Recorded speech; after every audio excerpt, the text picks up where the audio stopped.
Hello friends, welcome back once again to victory point. आज हम बात करने वाले हैं CGL 2021 टीयर 3 एग्जामिनेशन पर। किस तरीके से आप अपने स्कोर को मैक्सिमाइज कर सकते हैं डिस्क्रिप्टिव एग्जामिनेशन में। और चूंकि मुझे खुद भी इसका एक्सपीरियंस है, तो मैं आज आपको कुछ माइन्यूट डिटेल्स शेयर करूंगा, कुछ ऐसे पॉइंट्स बताऊंगा जिससे आपको CGL 2021 टीयर 3 एग्जामिनेशन के लिए काफ़ी हेल्प मिलेगी। तो चलिए आज का वीडियो शुरू करते हैं।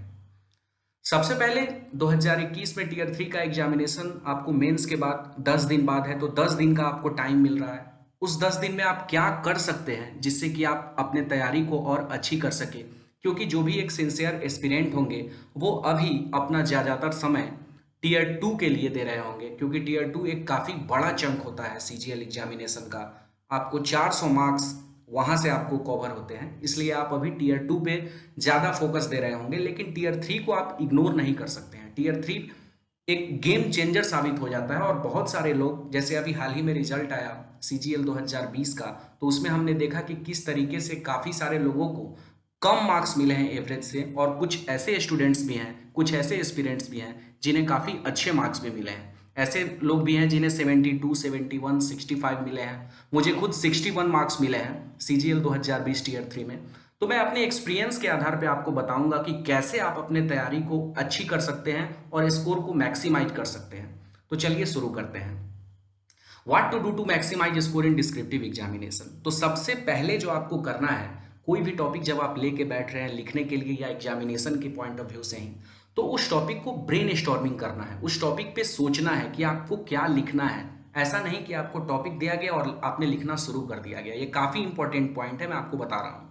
उस पर आपको 5 मिनट कम से कम समय दे करके सोचना है कि आप लिखने क्या वाले हैं। और ये काफ़ी इंपॉर्टेंट हो जाता है क्योंकि आपके पास वर्ड लिमिट में आपको लिखना रहता है। और मैंने खुद 260-70 शब्दों में ही लिखा है। मैंने कभी भी ज़्यादा शब्दों में इससे लिखने के बारे में सोचा भी नहीं, और ना मैं उसके बारे में कभी बात करता हूँ कि ज़्यादा शब्द 300, 400, 350 शब्दों में भी आप लिखिए। नहीं, जब आपको एक वर्ड लिमिट दी गई है तो आपको उसी में लिखना है। तो आप कैसे लिख सकते हैं? सबसे पहले आपको ब्रेन स्टॉर्मिंग करना है टॉपिक्स को। ब्रेन स्टॉर्मिंग करने के बाद आपको टॉपिक को ब्रेक करना है 3 पार्ट्स में, जो मैंने यहाँ पर दिखाया है, इंट्रो, बॉडी और कंक्लूजन में। ये काफ़ी इंपॉर्टेंट है। ये आप पहले से जब ब्रेन स्टॉर्मिंग करते हो तो आप उसे डिवाइड कर लेते हो कि मुझे इंट्रो लगभग 70 शब्दों में लिखना है, बॉडी 100 से 120 शब्दों में लिखना है और कंक्लूजन 70 शब्दों में लिखना है। यही आपका, इस पे 5-10 शब्द इधर उधर हो सकते हैं, लेकिन यही आपका टारगेट होना चाहिए। और हमेशा इंट्रो जो आप लिखते हैं जब शुरुआत करते हैं, तो उसे कोलोकियल स्पीच में लिखिए। कोलोकियल कहने का मतलब है कि आम बोलचाल की भाषा। जैसे कि हम कहते हैं, अगर आपसे कुछ टॉपिक पूछा जाता है तो उस पर आप आम बोलचाल की भाषा, जो आप अपने एवरीडे लाइफ में उस टॉपिक के बारे में जो आप नॉलेज गैदर करते हैं उसे आप बताते हैं। वैसे ही आपको वहाँ भी आम बोलचाल की भाषा में ही लिखना है। कभी भी इंट्रो एग्जैगरेट नहीं करना है, ज़्यादा फैक्चुअल नहीं होना चाहिए, हमेशा वो साधारण भाषा में होनी चाहिए। उसके बाद आपको बॉडी पार्ट में सपोर्टिव होना चाहिए इंट्रो का। ऐसा नहीं है कि इंट्रो में आपने कुछ लिख करके शुरुआत किया और फिर बॉडी पार्ट में आप कुछ अलग लिखने लग गए। नहीं, बॉडी पार्ट आपका हमेशा इंट्रो का ही एक अगला हिस्सा आप कह सकते हैं होगा, जो कि आपके इंट्रो को और ज़्यादा बूस्ट करेगा, बताएगा कि जो आपने इंट्रो में बात कही है, जो आपने उसका इंट्रोडक्शन दिया है, वही चीज़ आप बॉडी पार्ट में उसको और अच्छे तरीके से समझा रहे हैं। चाहे टॉपिक कोई भी हो, हमेशा इंट्रो से बॉडी पार्ट रिलेटेड ही होना चाहिए। और उसके बाद बॉडी पार्ट को आपको 100 से 120 शब्दों में लिखना है। बॉडी पार्ट में आप कुछ फैक्चुअल चीज़ दे सकते हैं, कुछ आप उसके बारे में अगर अपने एवरीडे लाइफ में कुछ नॉलेज रखते हैं तो वो आप दे सकते हैं। और हमेशा साधारण भाषा में लिखने की कोशिश कीजिए, क्योंकि मैंने देखा है खुद कि जब मैंने कुछ बहुत ज़्यादा फैक्चुअल चीज़ें लिखी, कुछ बहुत ज़्यादा उसे मतलब टॉपिक को एग्जैगरेट करने की कोशिश की, तो वहाँ पे मुझे अच्छे मार्क्स फेच नहीं हुए। लेकिन जब मैंने साधारण भाषा में लिखा तो मुझे अच्छे मार्क्स मिले। और CGL 2020 में भी मुझे टीयर 3 में 61 मार्क्स मिले। कारण क्या था? क्योंकि मैंने साधारण भाषा का ही इस्तेमाल किया, कभी भी ज़्यादा उसमें कुछ फैक्ट्स देने की कोशिश नहीं की। और कंक्लूजन में आपको वही सम अप करना है, जो भी आपने लिखा है, आपका इंट्रोडक्शन और बॉडी पार्ट को, उसको आपको सम अप करना है। ऐसा आप जानते होंगे। और हमेशा एक चीज अवॉइड करना है कि कंक्लूजन में कुछ नया नहीं लिखना है। जैसा आपने इंट्रो में कुछ बताया, बॉडी में कुछ बताया और कंक्लूजन में कुछ नया आइडिया लेके आ गए, नहीं। जैसे कि वो चीज़ रिपीटिटिव आपको लगेंगी, वो चीज़ रिपीट हो रहा है, लेकिन फिर भी आपको रिपीट ही करना है, उसी को संक्षिप्त में लिखना है। कंक्लूजन का मतलब ये है कि आप सारांश दे रहे हैं।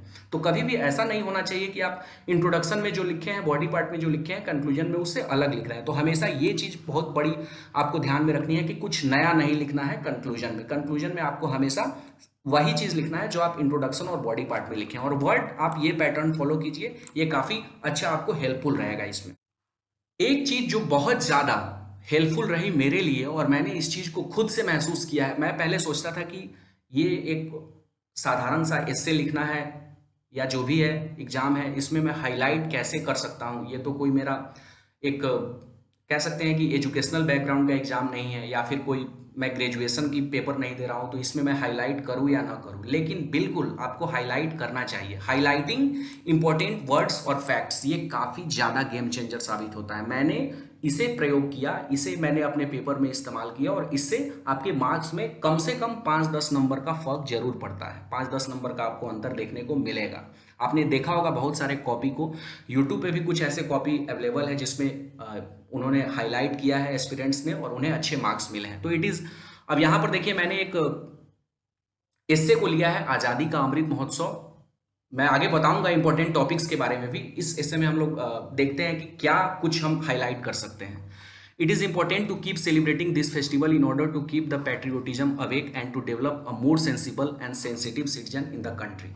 तो यहाँ पर मैंने यहाँ पर to keep the patriotism awake को हाईलाइट किया है, फिर मैंने more sensible and sensitive citizen को हाईलाइट किया है। यानी कि इन दोनों चीज़ों को मैंने यहाँ पर अंडरलाइन किया हुआ है। क्यों किया है? क्योंकि जब आप एक बड़ा एस्से लिख रहे हैं तो उसमें एग्जामिनर जो है उनका ध्यान जाना चाहिए एग्जामिनेशन में कि आप क्या बताना चाहते हैं। तो आप बता रहे हैं कि जो आज़ादी का अमृत महोत्सव है, इसमें आपको देशभक्ति को जगाने के लिए एक अधिक समझदार और संवेदनशील नागरिक विकसित करने के लिए इस त्यौहार को मनाना चाहिए और ये इंपॉर्टेंट है। तो आप ये बता रहे हैं, ऐसा नहीं है कि आप उसमें कुछ नया लिख रहे हैं, लेकिन आपने जो चीज़ लिखा सीधा सीधा एग्जामिनर का ध्यान अपनी तरफ आकर्षित कर रहे हैं, खींच रहे हैं। और यहाँ पर आपको जो है एक इससे बोल्ड बनता है, इंप्रेसिव बनता है और यहाँ पे आपको अच्छे मार्क्स जरूर मिलते हैं।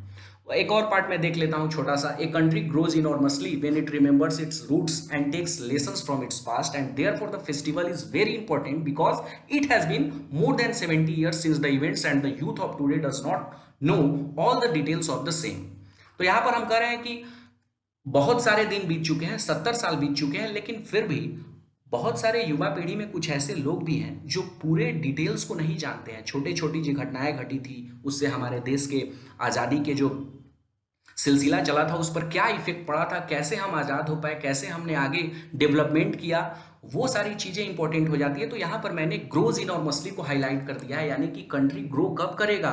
जब हम अपने रूट को नहीं भूलेंगे और उससे लेसन लेंगे। तो ये काफ़ी इंपॉर्टेंट है। ऐसा ही आपको भी करना है। एग्जामिनेशन में आपको जो भी टॉपिक दिया जाएगा आप उस पर बात करेंगे।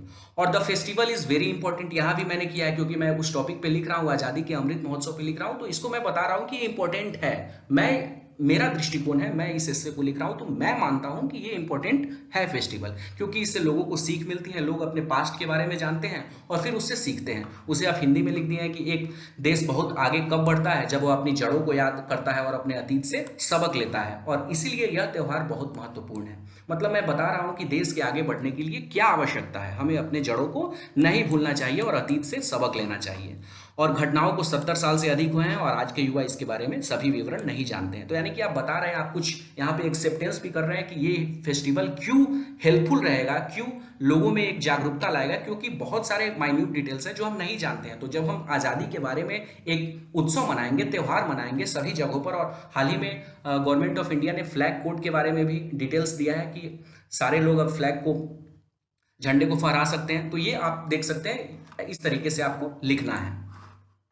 मैंने कुछ टॉपिक्स दिए हैं, ये टॉपिक हो सकता है कि आ जाए, लेकिन कोई ऐसा नहीं है कि इन्हीं में से आएंगे। इनसे संबंधित कुछ टॉपिक जरूर आ सकते हैं, इसकी पूरी गारंटी है।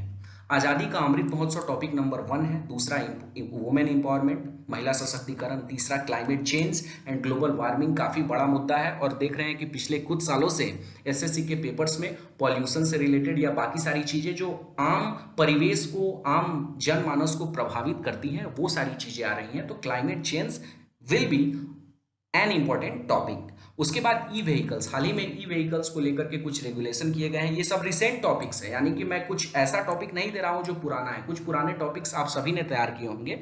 ये सारे के सारे टॉपिक्स रिसेंट है। ई व्हीकल्स का भारत में क्या फ्यूचर हो सकता है, क्योंकि तेजी से हम देख रहे हैं कि पश्चिमी देशों पर जो एक दबाव बढ़ता जा रहा है फ्यूल को लेकर के, और भारत एक बड़ा मार्केट है व्हीकल्स का, तो वहां पर ई व्हीकल्स किस तरीके से इंडिया में कारगर साबित हो सकता है और कैसे सरकार इसको लेकर के कुछ सब्सिडी दे सकती है कंपनीज को या कुछ टैक्स रिलैक्सेशन दे सकती है, तो ये टॉपिक आपको जरूर कवर करना चाहिए। आयुष्मान भारत, ये बहुत सारा जो स्कीम है उसमें सबसे इंपॉर्टेंट स्कीम आपका आयुष्मान भारत है, क्योंकि ये स्कीम पिछले बार भी मोस्ट इंपॉर्टेंट टॉपिक्स में था और इस बार भी है। हो सकता है कि सरकार ने एक हेल्थ से रिलेटेड काफी अच्छी योजना लाई थी और इसका लाभ एक बड़े पॉपुलेशन को मिला, तो इसमें आपको अब कह सकते हैं कि आयुष्मान भारत योजना इंपॉर्टेंट हो सकता है।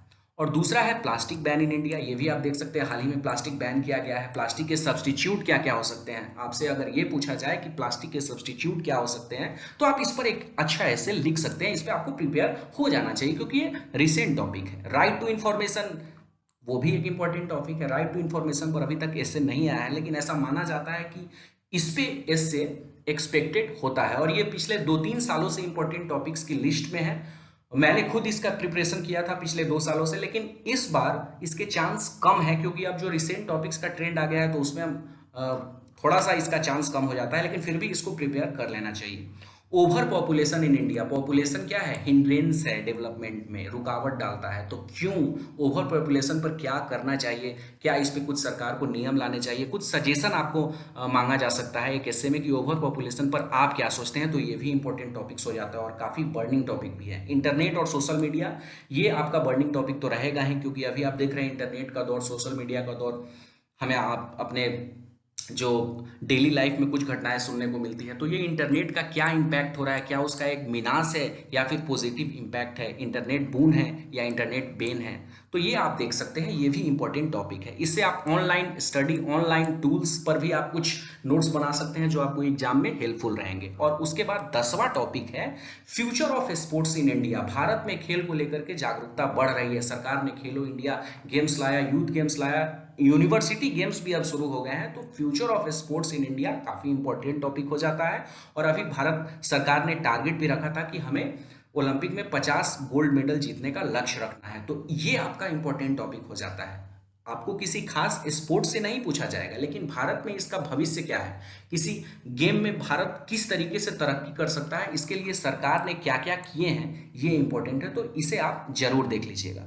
तो ये रहे इंपॉर्टेंट टॉपिक्स, मैंने आपको हाईलाइट का भी बता दिया और कुछ इंपॉर्टेंट जानकारी भी दी। फिर मिलते हैं नेक्स्ट वीडियो में, तब तक के लिए बने रहिए चैनल पर, चैनल को सब्सक्राइब कीजिए, जुड़िए चैनल के साथ, और भी बहुत सारे इंपॉर्टेंट टॉपिक्स पे मैं वीडियो लाने वाला हूँ, वो आपको मिलती रहेंगी। आप चैनल को सब्सक्राइब जरूर कीजिए। Thank you.